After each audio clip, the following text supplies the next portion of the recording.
Hey guys, Python के इस tutorial में आज हम डिक्शनरी इन पाइथन के बारे में पढ़ेंगे। तो अगर चैनल में आप नए हो तो सब्सक्राइब कर देना और बेल आइकन को प्रेस करना जिससे नए नोटिफिकेशन मिलते रहे। तो डिक्शनरी इन पाइथन के बारे में आज ये है कि की और वैल्यू, इसका डिफरेंस है कि key and value similar to set होता है, पर ये की और वैल्यू में डिफाइन होता है। तो सबसे पहले मैं एक एग्जांपल बताता हूँ। जैसे एक कंपनी में काम कर रहा है तो उसका एक आईडी कार्ड होता है, उसका नंबर होता है, सबका यूनिक होता है और नाम, उनका नाम भी होता है। ठीक है, आईडी कार्ड किसी का सेम नहीं होता। याद रखना, आईडी कार्ड कितने भी वर्कर्स वहाँ पे एम्प्लॉयज़ है उनका सबका आईडी कार्ड नंबर अलग रहता है। पर नेम सेम हो सकता है, किसी का नेम अमित हो सकता है, नहीं तो सैम हो सकता है, अंकित हो सकता है, शायद से सेम हो सकता है। की वैल्यू सेम हो सकती है बट की वैल्यू सेम नहीं हो सकती। आईडी किसी की सेम नहीं हो सकती। आईडी सेम हो गई तो कंपनी बर्बाद हो गई समझ लो, क्योंकि किसका सैलरी किसी और के सैलरी में चला जाएगा। उसके बाद नेम सेम हो सकता है, किसी का नेम, अगर जो वर्कर है उसका भी अमित है, जो बॉस है उसका नाम भी अमित है, या सैम मिडल पे है। तो ऐसी मतलब आईडी डिफरेंट होती है, नेम सेम हो सकता है। तो each element of dictionary is a pair of की वैल्यू। तो इसका पेयर होता है, आईडी और नेम पेयर में होता है। आपको आइडेंटिटी कार्ड दिखाते हैं, मतलब स्कूल में मिलता है या कॉलेज में मिलता है, वहाँ पे आईडी कार्ड नंबर होता है, उसके नेम एड्रेस वैसे होता है। तो की और वैल्यू आपको इसी से आईडी, आपको सर्च करना है डाटाबेस में, तो वो आपके नाम से सर्च नहीं करेगा, आपके आईडी कार्ड से सर्च करेगा। क्योंकि अगर नेम से प्रिंट करूंगा तो वहाँ पे शायद से आपके नाम से कितने लोग होंगे, 10 लोग हो सकते हैं। सैम के नाम पे 10 लोग हैं कंपनी में, ठीक है। तो पर मेरे को कौन सा सैम चाहिए, वो आईडी वाला 345 आईडी वाला मेरे को सैम चाहिए। तो मैं सब उसलिए आईडी का यूज़ करेंगे की। तो की में रिपीटेशन नॉट पॉसिबल, इसका रिपीटेशन पॉसिबल नहीं हो सकता। अगर पॉसिबल हुआ तो गड़बड़ हो जाती है सारी। तो वैल्यूज रिपीटेशन पॉसिबल है, नाम रिपीट हो सकता है, अगर नेम वैल्यूज रिपीट हो सकती है बट की रिपीट नहीं हो सकता। ये इंपॉर्टेंट नोट है, ये नोट कर लो। और इम्पॉर्टेंट नोट और है कि यहाँ पे जैसे सेट में मैंने बताया था कि इंडेक्सिंग स्लाइसिंग ये यूज़ नहीं हुआ था। तो अगर आपको नहीं पता तो वीडियो देख सकते हैं पीछे जाके। तो इम्पोर्टेंट नोट है कि इंडेक्सिंग इज़ नॉट पॉसिबल और स्लाइसिंग ऑपरेटर भी यहाँ पे पॉसिबल नहीं है। बट एक चीज़ का डिफरेंस है सेट और डिक्शनरी में। सेट में चेंज कर सकते हैं, यहाँ पे भी चेंज कर सकते हैं, बट टपल के अंदर चेंज नहीं कर सकते।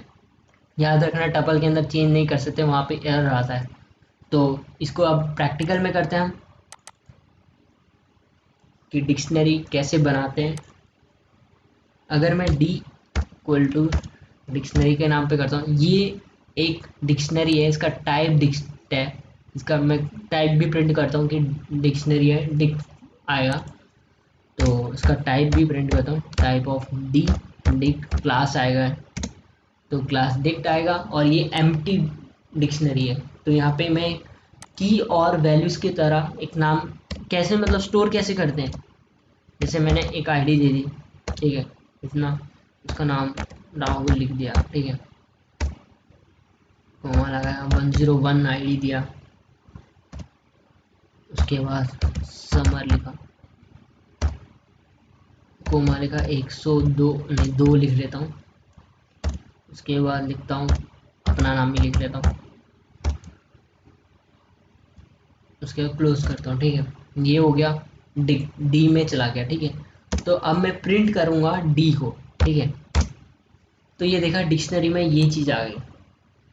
100 यहाँ पे की है, 100, 101, 102 ये की है, और ये वैल्यूज़ है, राहुल, समर और वामसी वैल्यूज़ है। अगर आप चाहे तो इसमें और एक तरीका है, इसका तरीका भी है, तो मैं बताता हूँ उसको कैसे।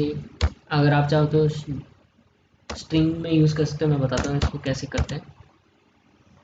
मैं जैसे कि ए फॉर एप्पल होता है, ठीक है, ए फॉर एप्पल, तो ये की है, ए की है, तो एप्पल,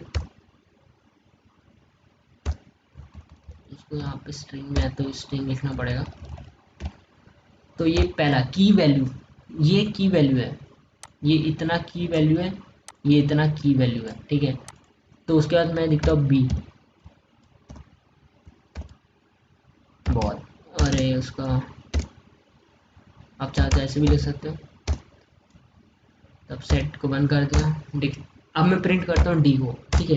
तो देखा आपने यहाँ पे ऐसे भी की वैल्यू को प्रिंट करा जा सकता है। यहाँ पे ऊपर मैंने कैसे बताया कि की और वैल्यूज़ को यहाँ पे इंट और नेम से बताया, यहाँ पे स्ट्रिंग से बताया मैंने। तो आप दोनों को यूज़ कर सकते हैं। अगर आपको और हेल्प चाहिए तो यहाँ पे लिख सकते हैं हेल्प डिक्ट का यूज़ कर सकते हैं। तो यहाँ पे देखो,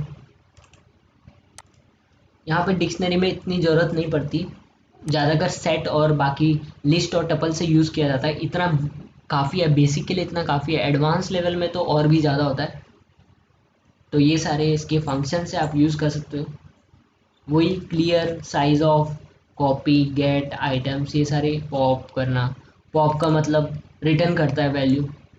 पॉप आइटम अगर आपके लिस्ट में ज़्यादा ही है तो पॉप आइटम करेगा, आपको रिटर्न करेगा इंडेक्स। सो अगर वीडियो अच्छी लगी तो लाइक करना, सब्सक्राइब करना भूलना मत। So thanks for watching.